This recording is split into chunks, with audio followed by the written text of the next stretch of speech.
As far as the endurance training is concerned, what I decided to do was to take out a bigger, more unwieldy kayak. So I would practice on a plastic sit-on-top kayak, which is a double-seater, and I'd go out, say, about 8 kilometers one way down to Haji Ali, down to Prongs Lighthouse.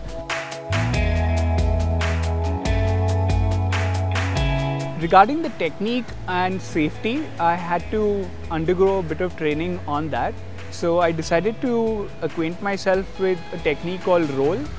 So it's a technique where if you turn and you're in the water and you're still in the kayak, because I'm in a sit-in kayak, right? You can invert the kayak back up with a simple technique of the paddle and your whole body. But as luck would have it, the best place to learn that is not very far from here. So I'd gone down to Kolad, and a friend of mine, Mahesh Sanap, hosted me there for about 3-4 days when I first went there, and he'd given me a fair warning that this would take a while. So I had gone there with all intentions of staying put till I learned how to ride my kayak. The first day when he went there and he tried his rolls, he didn't get it right, and the whole day he was like, oh shit, I'm probably might not be able to do it. My expedition is gone, it's done. And then the next day he did it again, he was much better. Like, oh, now I think I can do it. So if he did that for 3 days, and was pretty confident after 3 days that I'll be able to do it.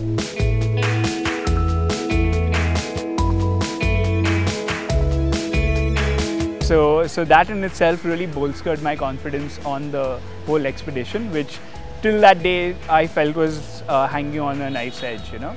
On the day of the launch in itself, I think I was not at all rested. It was ridiculous because with all the last minute work that came about, and the permissions literally came, I think, the day before the launch, that we got the go ahead with the Coast Guard. We had to prepare all this. Lot of permissions are required whenever you are taking such expedition, especially on the sea. So that entirely permission business was managed by me, because Kaustubh was busy in his practices, and I said, don't worry, leave that to me, because I've been senior person and been in government service and all that. So I knew how the system works, and talk to the people and all that. The launch in itself was really, really beautiful and touching. I think it was brilliant.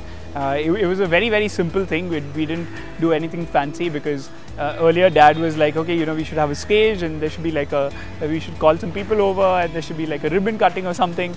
And I wanted to keep it really, really simple. And at the end of it, it was just a bunch of friends that came down. We had a flex of the whole expedition and how we thought it would pan out.